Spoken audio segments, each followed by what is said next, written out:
le penseur du temps loolu la ko Souleymane Bassir Diagne bàkkee ci waxtaan bi doxoon ci digganteem ak Serigne Ndiaye l'artiste dikkaat nañ ci sa dimension politique sa dimension intellectuelle mais ouverture d'esprit bi nga xamante ni moom la ko yàlla borom bi subhanahu wa taala dénkoon le fait que mu teel a démystifier li ñuy wax pensée unique te loolu mooy bunt bi tijji nit ki ngir nga mën a doon un très grand philosophe bu ñu toppee waxtaan bi dinañu fàttali sax bis bañ ko tàggee moom Souleymane Bassir Diagne ki nga xamante ni moom mooy Serigne Cheikh Tidiane Sy Al Maktoum mu jël téléphone am woote ngir jaale famille bi waaye famille bi dañoo delloowaat njaal mi pour wan ko ni ko yow lañ koy jaale ndax yow yaa ñàkk kenn ku bokk ci yéen muy sa mbokkum intellectuel ñu teewlu waxtaan bu am solo.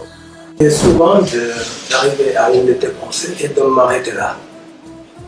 Parce que c'est comme si je me disais, mais Souleymane va être quelque part très attentif, sinon très lié à la pensée de Serigne Cheikh. Et sur une interview, je t'ai cité 2 fois. La dernière fois que tu étais aux universités du Ramadan, tu parlais du temps et de l'espace. Et tu avais cité une parole de Dieu. Et ça fait très longtemps que j'avais entendu ça de Serigne Cheikh. Moi, je ne sais pas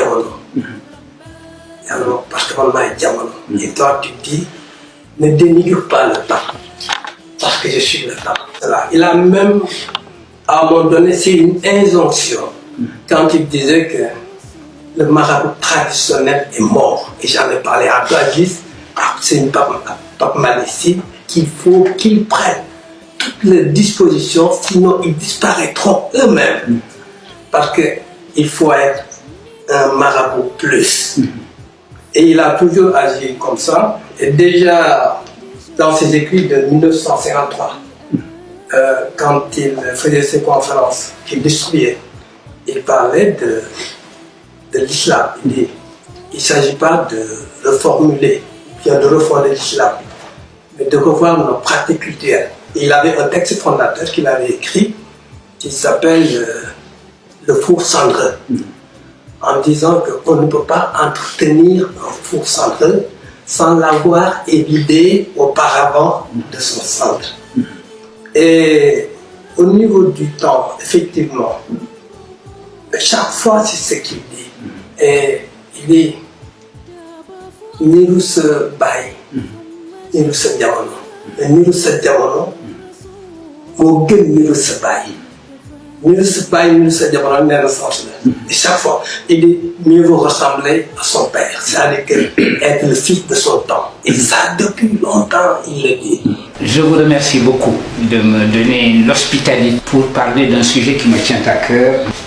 Je vais d'abord commencer par une anecdote qui va expliquer un peu le sens de mon propos général. Lorsque Serigne Cheikh a été rappelé à Dieu, je me trouvais à New York et j'ai immédiatement appelé mon ami Serigne Ndiaye, artiste bien connu, sachant qu'il serait certainement avec la famille.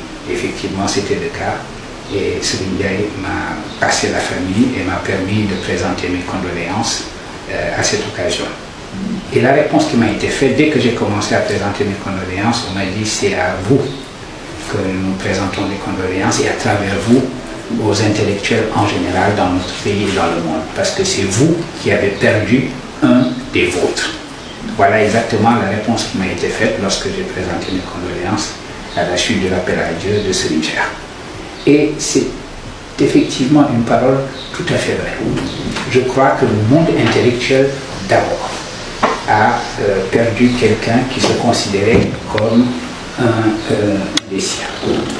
Et c'est important parce que voilà évidemment un homme qui a une stature religieuse, qui est, nous le savons, petit-fils de H. Malissi, fils de Serigne Babacar, mais ce n'est pas ainsi qu'il se présentait.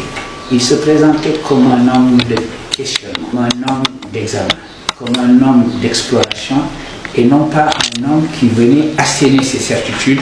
Il aurait pu parfaitement dire, je parle du point de vue de la certitude absolue qui est la mienne, en un certain nombre de points dogmatiques et asséner ces dogmes et se comporter ainsi comme un guide qui aurait à proposer des vérités indiscutables. Ce n'est pas ainsi qu'il tenait à se présenter. Et c'est ce qui le faisait profondément philosophe. Le philosophe, c'est celui qui questionne, c'est celui qui examine, c'est celui pour qui il n'y a pas de certitude établie avant que vous l'ayez examiné et vous-même posé comme une certitude.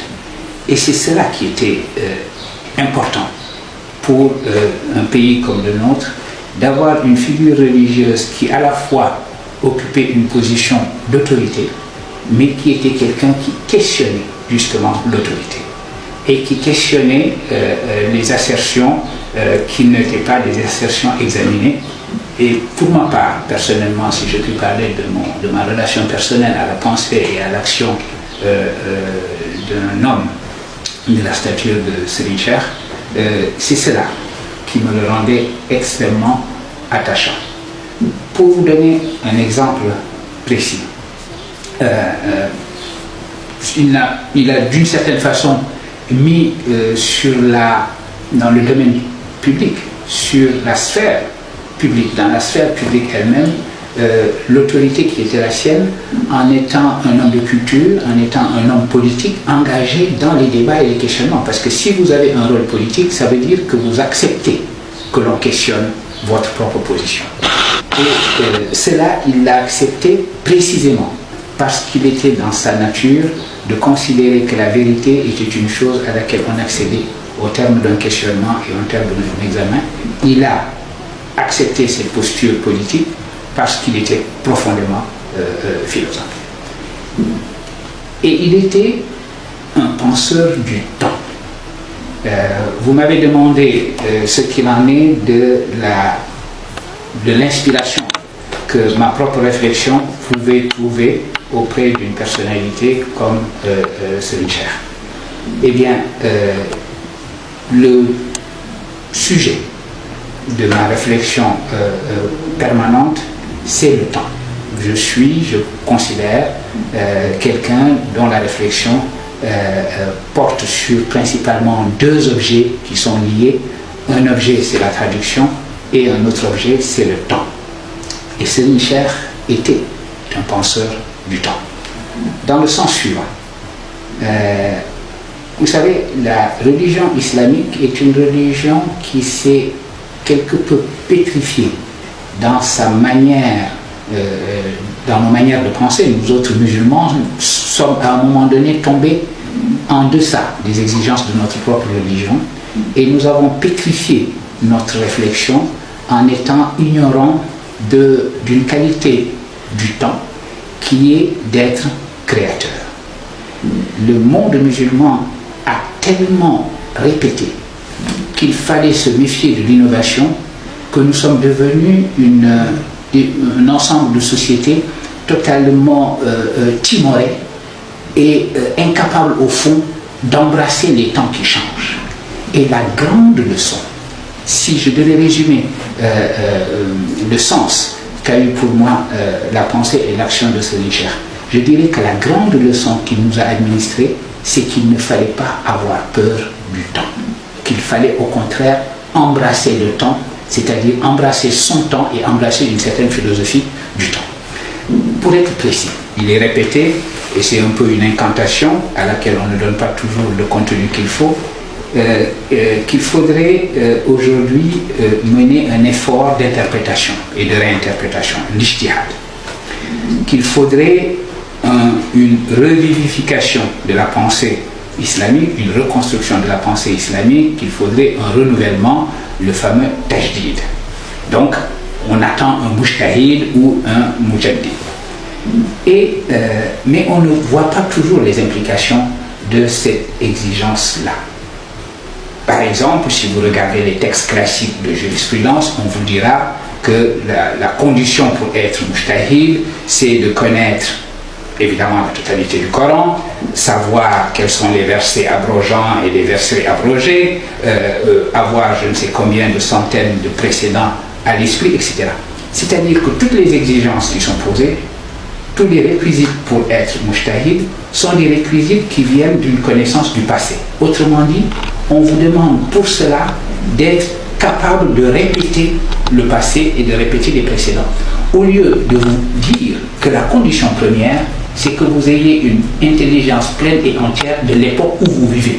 Si vous devez penser et repenser et réinterpréter la religion à la lumière de l'époque à laquelle vous vivez, la première connaissance que vous devez avoir, c'est la connaissance de votre époque, dans sa configuration générale et planétaire, au lieu d'être totalement myope sur des textes ou des précédents qu'il faudrait simplement répéter, parce que là, vous continuez à être totalement rétrospectif, à regarder vers le passé, au lieu de regarder vers le futur en étant pleinement dans votre temps.